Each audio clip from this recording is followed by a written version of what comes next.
सभी को सलाम जय मसीह की। आज हम चर्चा करेंगे इतिहास, पहला इतिहास और उसका 16 अध्याय 8 आयत से लेके और 36 आयत तक हम मनन करते हैं, परमेश्वर के वचन को समझने की कोशिश करते हैं।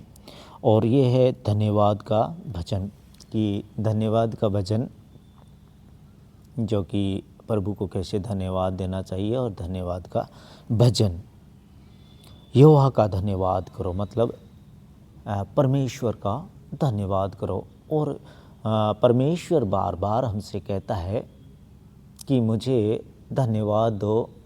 आप लोग जो कुछ भी मुझे देते हो ना, जो भी रुपया पैसा, जो भी कोई भेंट लेके आते हो, वह सब कुछ क्या है? मेरा दिया हुआ है और मेरे दिए में से देते हो।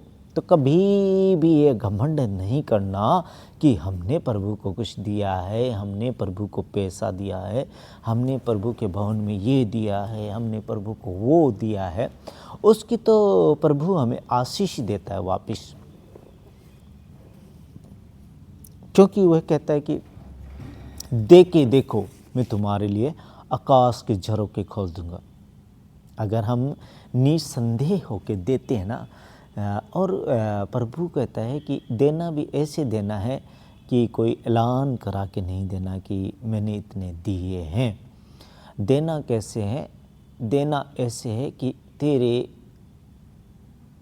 बाएं हाथ को भी पता नहीं लगना चाहिए कि मैंने क्या दिया है। ऐसा होना चाहिए देना। तो कभी भी ये घमंड नहीं करना हमें कि हमने कुछ दिया है, हमने कुछ दिया है, हमने कुछ दिया है, ऐसा कभी नहीं सोचना है। अगर देना है तो प्रभु ने कहा है कि धन्यवाद दो। और यहाँ आज बात आ रही है धन्यवाद का भजन। पहला इतिहास, ये आपको पेज नंबर, पवित्र बाइबल के पेज नंबर 505 पर मिलेगा, धन्यवाद का भजन। तो हम इस वचन के ऊपर मनन करना चाहते हैं। परमात्मा हमारे ऊपर सामर्थ्य उड़ेले, ताकि हम प्रभु का वचन जो है अपने चैनल के ऊपर हमारे भाई बहनों को, जो सुनने वाले हैं, जो सुनते हैं, उनके मनों में, उनके दिलों में काम करने वाला बने और 30 गुना, 60 गुना और 100 गुना फल लाने वाला बने। और वह अपनी आत्मा के अंदर इस वचन को ग्रहण करें, ताकि परमेश्वर कहता है कि ऐसे वृक्ष लगा लो वचनों के, जिनके स्वर्ग में तुम्हें फल में खाने के लिए दूं। अगर हमें वचन याद रहेंगे तो वह वचन एक वृक्ष बन जाएगा, बहुत बड़ा वृक्ष। चाहे गावा का, जो भी आपको पसंद है, चाहे एप्पल का, चाहे मैंगो का, जो भी आपको फ्रूट पसंद है, उस फ्रूट का एक विशाल वृक्ष बन जाएगा। और उस वृक्ष के फल फिर आप कहाँ खा पाओगे? स्वर्ग में। और वह परमेश्वर अपने आप तोड़ के आपको देगा कि ये लो खाओ।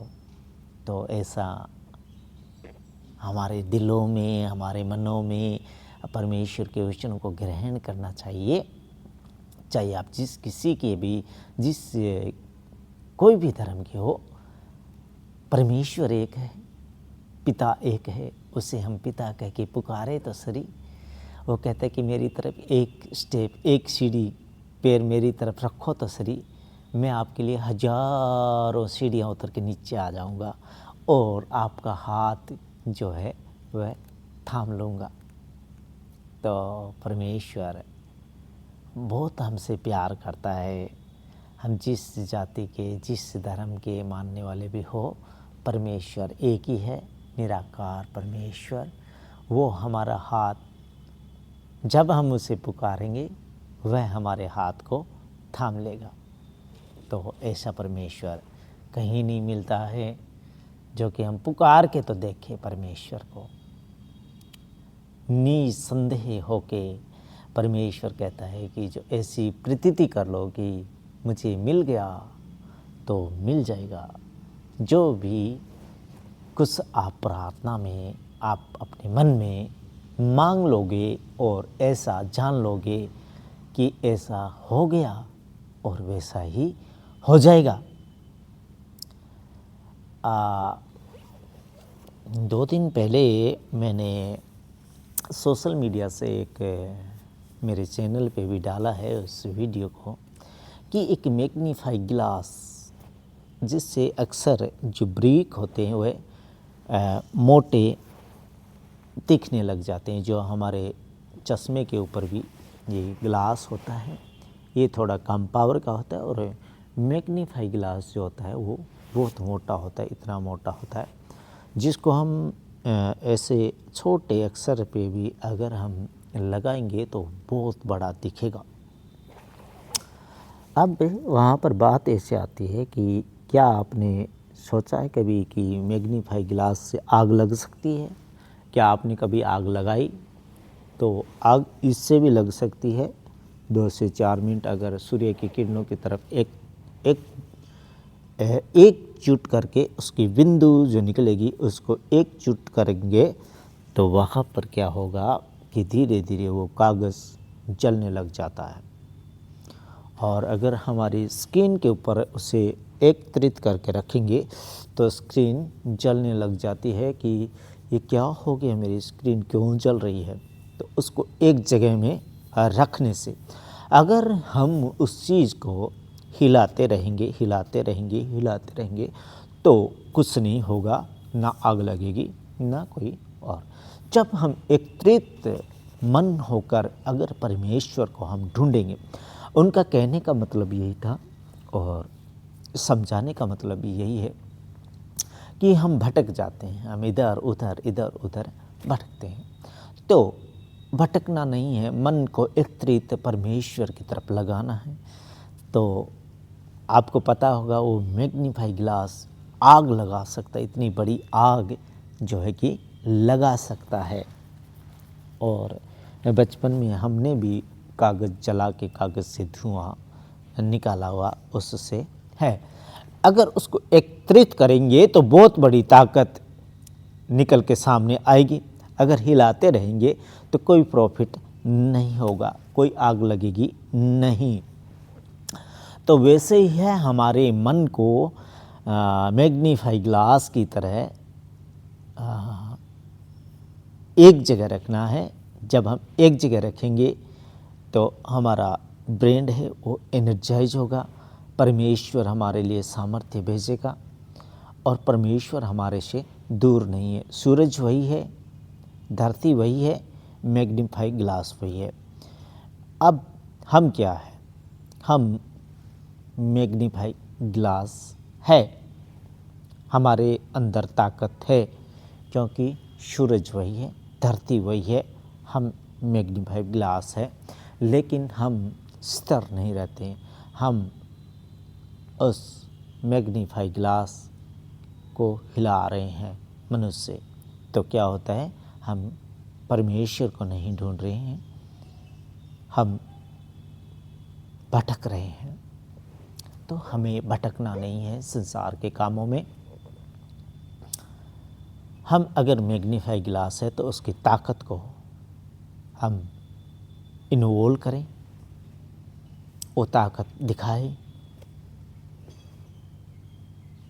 तो परमेश्वर हमारे ऊपर आज भी है, पहले भी था और रहेगा। कितने साल, जितने साल उसने तय किए हैं उतने साल तक हमारे साथ रहेगा। तो परमेश्वर को हर टाइम धन्यवाद दीजिए।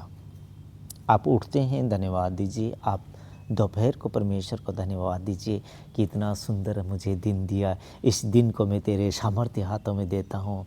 परमेश्वर मैं तेरे सामर्थ्य हाथों में देता हूँ, प्रभु मैं तेरे सामर्थ्य हाथों में देता हूँ, भगवान मैं तेरे सामर्थ्य हाथों में देता हूँ। अनेक अनेक उसके नाम हैं। तो उन जो भी नाम को आप लेके परमेश्वर को कीजिए धन्यवाद। जब आप धन्यवाद देंगे परमेश्वर आपसे प्रसन्न होगा और आपका जो मैग्नीफाई ग्लास एक जगह में स्थिर होएगा और स्थिर होएगा, तब आप उसकी ताकत को देखेंगे। आप कहेंगे कि परमेश्वर तो हमारे पास में ही था, हम क्यों इतने साल भटक रहे थे। अब आप चाहे 60 साल के हैं, चाहे 30 साल के हैं, चाहे 20 साल के हैं, चाहे 80 साल के हैं, अभी भी आप परमेश्वर को पा सकते हैं। तो परमेश्वर को ढूंढिए, प्रभु को ढूंढिए, बाबा को ढूंढिए, पिता को ढूंढिए, उसे पुकार के तो देखिए, वो आपके इर्द गिर्द ही है, दूर नहीं है आपसे, आप उससे दूर है। तो चलिए हम चलते धन्यवाद के भजन की तरफ, और ये आपको पेज नंबर बाइबल का, पवित्र बाइबल का पेज नंबर 505 पे मिलेगा। यहोवा का धन्यवाद करो, प्रभु का धन्यवाद करो, उससे प्रार्थना करो, उससे प्रार्थना करो कि हे प्रभु, तूने आज का दिन दिखाया, मैं तेरा धन्यवाद करता हूँ। तो जिंदों की धरती पे मुझे जिंदा रखा, उसके लिए मैं तेरा धन्यवाद करता हूँ। क्योंकि रात के वचन पे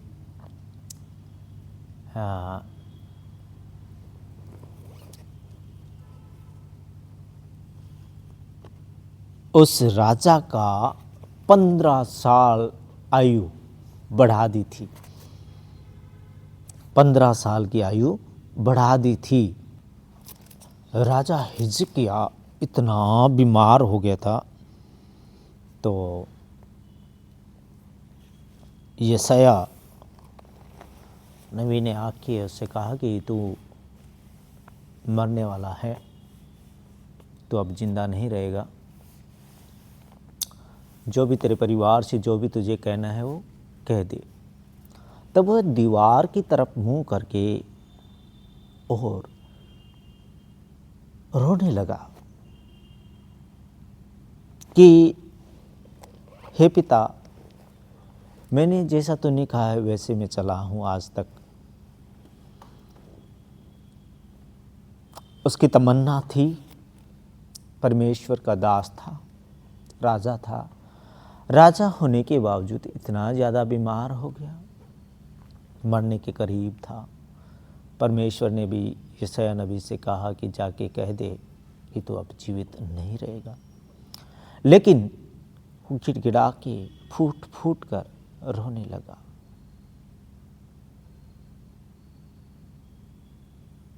आहें भर भर के रोने लगा। फिर से यशायाह नबी को परमेश्वर ने भेजा उसके पास कि जाके उससे कह दे कि तेरी प्रार्थना सुन ली गई है, तेरे आंसुओं को देखा है परमेश्वर ने, तेरा गिड़गिड़ाना सुन लिया है, जा तेरी आयु 15 साल और बढ़ाता है। तो वो हमारा परमेश्वर हमारी आयु भी बढ़ा देता है, आयु भी बढ़ा देता है। तो हमें उससे प्यार करना चाहिए। जैसे हिजकिय्याह दीवार की तरफ मुंह करके फूट फूट कर रोने लगा था, तो हे मेरे भाइयों, मेरी बहनों, परमेश्वर की तरफ फिरो, परमात्मा को याद करो। हम रीलें ना देखें, हम गुटखे, बीड़ी, सिगरेटें का सेवन ना करें, हम परमेश्वर को ढूंढें। रील देखने से हमें कोई प्रॉफिट होने वाला नहीं है, उल्टा हमारा ब्रेन को नुकसान होता है।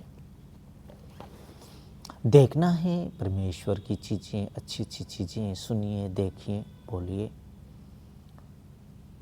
लेकिन रील देख के, गंदी चीज़ें देख के मोबाइल में और अपना टाइम खराब ना करें जो हमें परमात्मा से मिला है। नहीं तो हम क्या जवाब देंगे कि हम रील देख के आए हैं, हम रील बना के आए हैं। तो मैं भी पिछले सालों में रीलें बनाई और देखा, लेकिन फिर एक मन में एक ख्याल आया कि हम यहाँ पर रीलें बनाने के लिए नहीं आए हैं, हम परमेश्वर के काम करें, परमेश्वर को ढूंढें। तो हमें परमेश्वर की तरफ मुड़ना है और परमेश्वर को ढूंढना है। तो आज से मैं आशा करता हूँ कि आप सभी परमेश्वर के पुत्र और पुत्रियां बनने जा रहे हैं और परमेश्वर से आप बातें करेंगे। परमेश्वर से आज ही आप प्रार्थना कीजिए और एक सीढ़ी पे आप अपना पैर रखिए और परमात्मा से कहिए कि ये ले मेरा हाथ, मैं आज से रील नहीं देखूंगा, मैं तेरी बातें सुनूंगा, मैं तुझे याद करूँगा, मैं तेरे कामों को करूँगा। मैं तुझसे पूछूंगा हर रोज़ कि तू मुझे किस लिए भेजा है, क्या रील देखने के लिए भेजा है? तो रील मैंने छोड़ दी है, क्योंकि मुझे पता है कि तू मुझे रील देखने के लिए नहीं भेजा है, ना ही मुझे रील बनाने के लिए भेजा है। तो तेरे काम कराने के लिए भेजा है और मैं यहाँ पर आके भूल गया हूँ। लेकिन अगर हम पूछेंगे, अगर हम स्मरण करेंगे कि पिता किस लिए हमें भेजा है, हमें स्मरण करा, तो वो याद कराएगा, वो आपको याद कराएगा कि मैं तुझे इसलिए भेजा हूँ, क्योंकि वो कहता है मैं तुम्हें आदि से जानता हूँ। हज़ारों ईयर्स ओल्ड, 1000 ईयर्स ओल्ड से वो हमें पहचानता है, जानता है। गर्भ में रचने से पहले से वो जानता है, हमें सारा कुछ स्वस्थ दिया है। हम अपनी आंखें रील देख के, रील बना के ख़राब करते हैं, तो ये गलत बात है। हमें रील नहीं बनानी है और ना ही देखनी है, क्योंकि परमेश्वर का वचन कहता है कि रुपया सब बीमारियों की जड़ रुपया है। तो अगर रुपया सब बीमारियों की जड़ है तो हम ना भागे रुपये के पीछे। बाहर की ताकतें, जो चाहे फेसबुक हो, चाहे सोशल मीडिया, जो भी वर्क है, ये सब बाहर की ताकतें कराना चाह रही है, हमारे देश को लाचार बनाना चाह रही है, कमज़ोर बनाना चाह रही है। क्योंकि जब आप एक रील बना के डालोगे और उस पर लाखों व्यूज़ आएंगे, तो आपके पास एक मैसेज आएगा कि नाइस वर्क। जब आपको नाइस वर्क का मतलब अच्छा वर्क है, अच्छा काम का और मैसेज आएगा, तो आप और ज़्यादा उसमें इन्वॉल्व होंगे, व्यस्त होंगे। आप खाना पीना छोड़ देंगे। आपको चिंता एक ही रहेगी कि मैं कैसी रील बनाऊं कि और ज़्यादा लोग देखें और फिर मेरे पास और मैसेज आए, फिर धीरे धीरे करके मेरे पास डॉलर आए। तो जब परमेश्वर ने हमें कह दिया कि सब बीमारियों की जड़ है रुपया, तो हमें रुपये के पीछे भागना नहीं है। आज हम देखते हैं कि ऐसी ऐसी खतरनाक जगह पे ऐसे ऐसे खतरनाक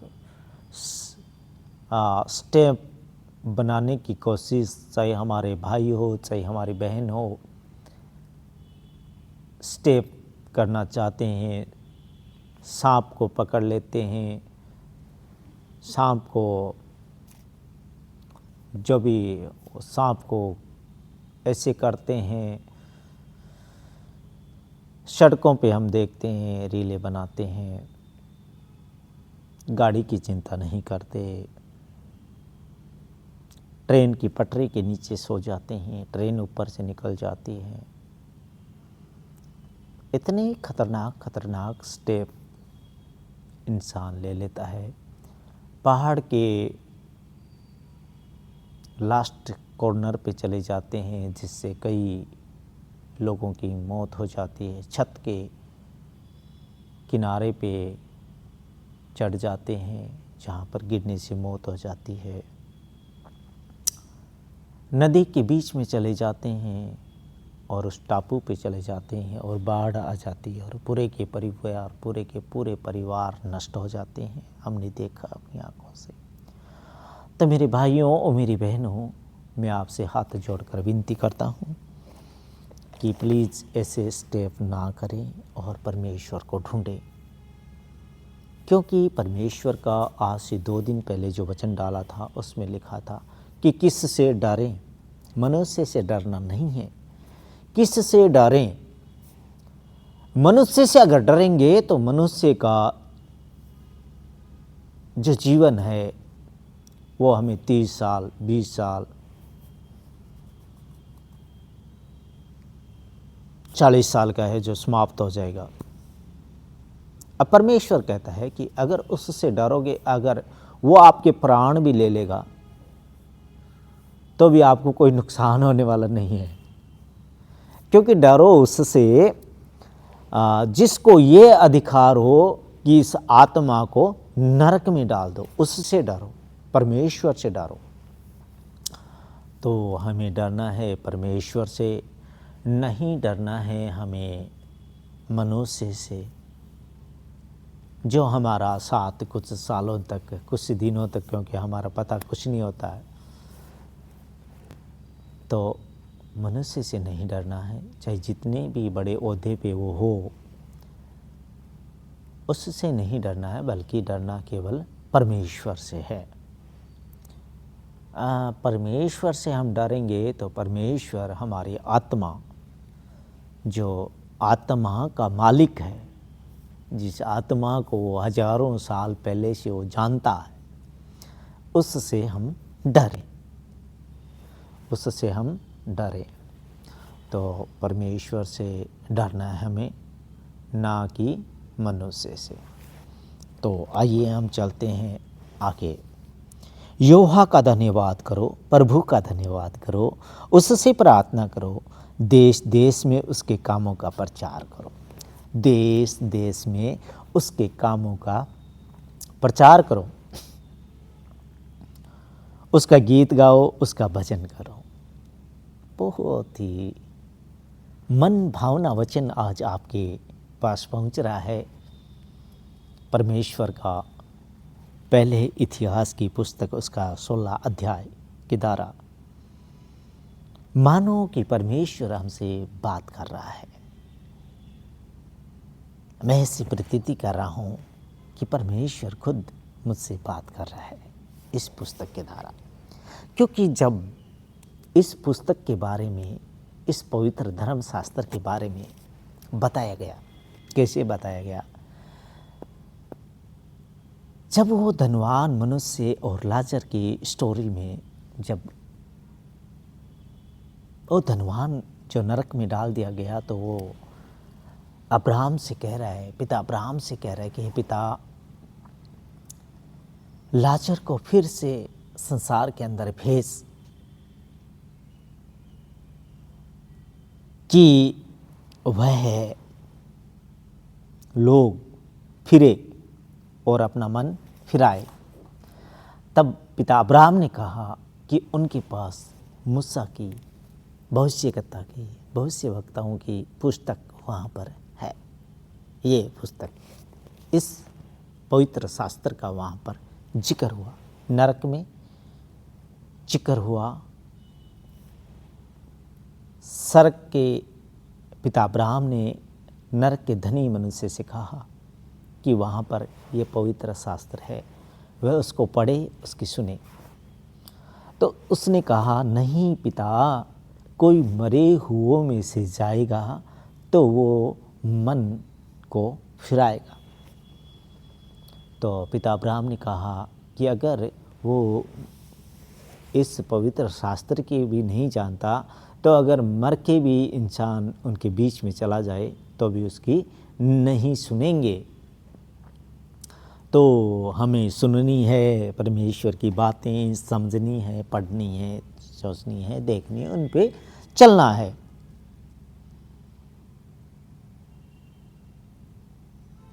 वो वहाँ पर जाके अपने भाइयों की चिंता कर रहा है। अब कहीं ऐसा मत सोचना आप कि मरने के बाद में हमारा रिश्ता नाता सब कुछ खत्म हो गया। जब नरक में पड़ा हुआ धनवान मनुष्य ये कह रहा है कि मेरे 5 भाई और है, कहीं वो इस नरक में ना आ जाए, इतनी चिंता, इतनी फिक्र कर रहा है अपने भाइयों की। तो मेरे भाइयों और मेरी बहनों, जब नरक में अगर मनुष्य डाल दिया जाता है तो फिर कभी निकलने वाला नहीं है, क्योंकि वह ज्वाला जलती रहती है, जलती रहती है। तो हम में से ऐसा कोई ना हो कि हमें नरक में डाला जाए, बल्कि हम स्वर्ग की तलाश करें और परमेश्वर से पूछें कि हम स्वर्ग में कैसे पहुंचेंगे। तो वह हमें बताएगा। परमेश्वर से पूछिए, परमेश्वर अवश्य बताएगा, प्रभु बताएगा। यहाँ पर कह रहा है परमेश्वर का वचन, उसका गीत गाओ, उसका भजन करो, उसके सब आश्चर्य कर्मों का ध्यान करो। उसने जो काम किया है, जो इस सृष्टि को बनाया है, इसमें अच्छे अच्छे पेड़ पौधे वृक्ष दिए हैं, खाने के लिए हमें रोटी देता है, कभी हमें भूखा सोने नहीं देता, उसके कामों का, उसके आश्चर्य कर्मों का धन्यवाद करो, उसके पवित्र नाम पर घमंड करो। यहोवा के खोजियों का हृदय आनंदित हो। अगर उसको ढूंढेंगे तो उनका हृदय आनंदित हो जाएगा हृदय आपका। अगर आप रील ना देख के और परमेश्वर को ढूंढेंगे तो आपका हृदय जो है वो आनंदित हो जाएगा और आपको ऐसी शांति मिलेगी, आप कहोगे मैं इतने दिन कहाँ रह गया था।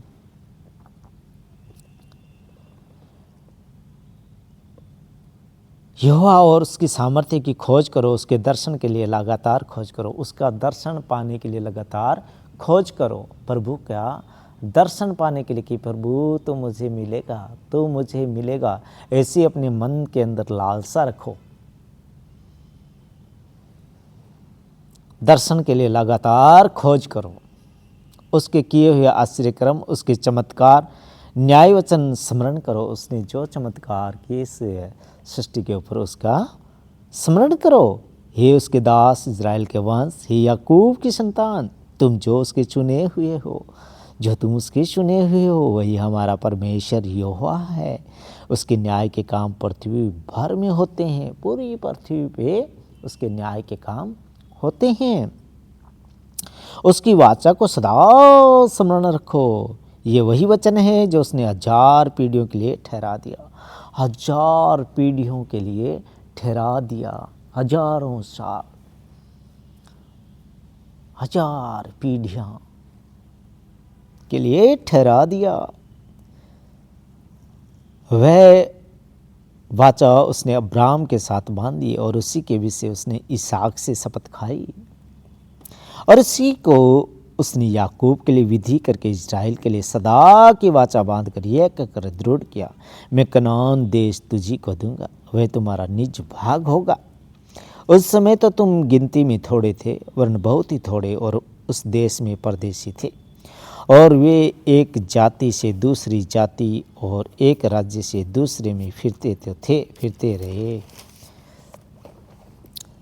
परंतु उसने किसी मनुष्य को उन पर अंधेर करने नहीं दिया और वह राजाओं को उनके निमित्त ये धमकी देता था, मेरे अभिषिक्तों को मत छुओ और न मेरे नबियों की हानि करो। परंतु उसने किसी मनुष्य को उन पर अंधेर करने नहीं दिया। ये परमेश्वर का काम है। और वह राजाओं को उनके निमित्त ये धमकी देता था, मेरे अभिषिक्तों को, मेरे अभिषेक किए हुए जिन्हों को मत छुओ, न मेरे नबियों की हानि करो, मेरे नबियों की भी हानि मत करो। हे समस्त पृथ्वी के लोगों, यहोवा का गीत गाओ, प्रतिदिन उसके किए हुए उद्धार का शुभ समाचार सुनाते रहो। हे समस्त पृथ्वी के लोगों, यहोवा का गीत गाओ, प्रभु का गीत गाओ, प्रतिदिन उसके किए हुए उद्धार का शुभ समाचार सुनाते रहो। अन्य जातियों में उसकी महिमा का और देश देश के लोगों में उसके आश्चर्य कर्मों का वर्णन करो। अन्य जातियों में उसकी महिमा का और देश देश के लोगों में उसके आश्चर्य कर्मों का वर्णन करो। बताओ, क्योंकि यहोवा महान और स्तुति के अति योग्य, वह तो सब देवताओं से अधिक भययोग्य है। क्योंकि देश देश के सब देवताओं मूर्तियां ही है, परंतु यहोवा ही ने स्वर्ग को बनाया है। परमेश्वर ने ही स्वर्ग को बनाया है। केवल परमेश्वर ही है जिसने स्वर्ग को स्थापित किया, पृथ्वी को स्थापित किया, उसके ऊपर आकाश को ताना, जैसे छतरी को तानते हैं वैसे ताना। एक ही परमेश्वर ने ताना है।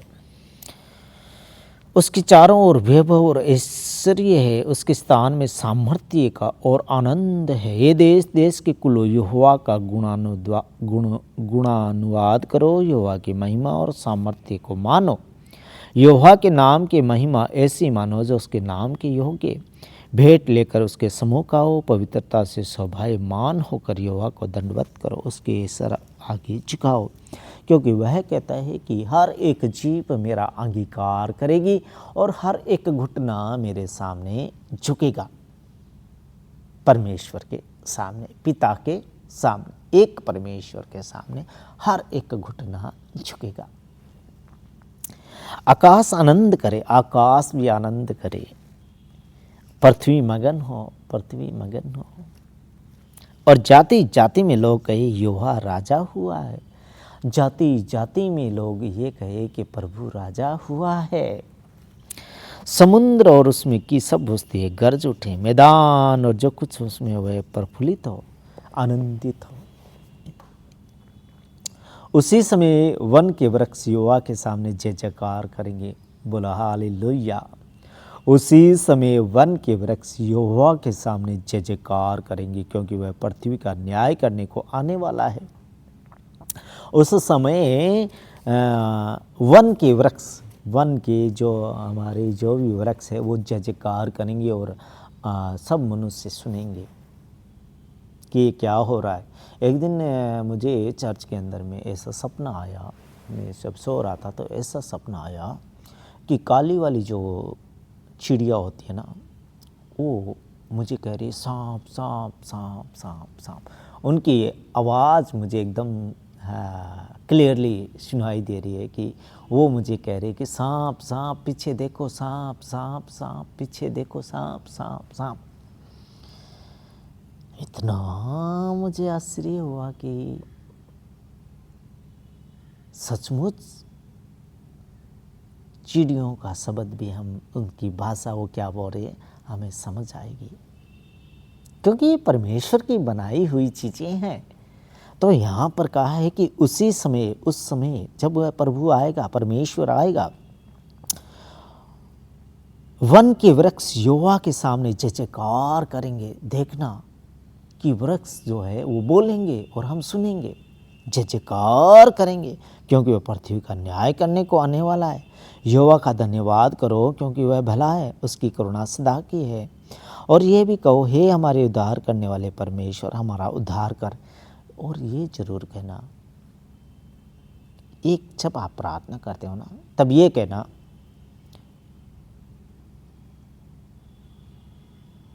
और ये भी कहो, हे हमारे उद्धार करने वाले परमेश्वर, हमारा उद्धार कर और हमको इकट्ठा करके अन्य जातियों से छुड़ा, कि हम तेरे पवित्र नाम का धन्यवाद करें और तेरी स्तुति करते हुए तेरे विषय बढ़ाई करें। अनादिकाल से अंतकाल तक इस्राएल का परमेश्वर यहोवा धन्य है। तब समस्त प्रजा ने आमीन कहा और यहोवा की स्तुति की। तो परमेश्वर को हर टाइम धन्यवाद दीजिए। धन्यवाद से परमेश्वर केवल धन्यवाद का प्यासा है और धन्यवाद से परमेश्वर आनंदित होता है और उसकी प्यास बुझती है। तो आप दीजिए परमेश्वर को एनी टाइम धन्यवाद। खुदा का शुक्र हो। आमीन।